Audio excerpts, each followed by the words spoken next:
Իմ պատկերացմամբ իհարկե ավելի ճիշտ կլիներ, եթե այս ճանապարհով չգնայինք, ես առաջարկել էի քանի որպեսզի եւ ազգային ժողովի լեգիտիմությունը համապատասխան մակարդակի լինի եւ նախագահի ինստիտուտի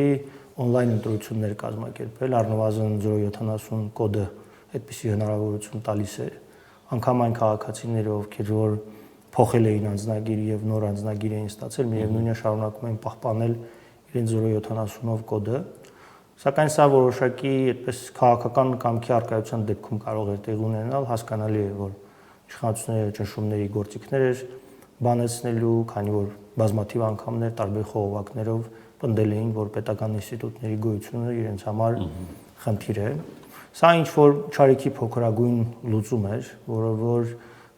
գոնե հնարավորություն էր ստեղծում ազգային ժողովի միջոցով նոր նախագահ ընտրելու, այսպես վատի եւ վատագույնի միջև ընտրություն էր եւ այսպես գնացինք այս ճանապարհով։ Նոր նախագահը ենթադրում է հիմա գործողը չի արդարացրել կամ ձախողել է ինչ որ բան։ Դե կարծում եմ, որ հստակ է գնահատականը, որ չի արդարացրել, միայն նաեւ այն բանից ելնելով, որ անմիջապես տեղահանությունից հետո հրապարակային խոսքի լրջագույն պակաս կար, մարդիկ սպասելիքներ ունեին, նույնիսկ այդ հրապարակային խոսքի պակասը բերել է երկու անգամ լուրջ բախումների, երբ որ որոշակի թվով արցախցիներ տարբեր տեսակի միջոցառումներ են կազմակերպել ներկայացության առաջ,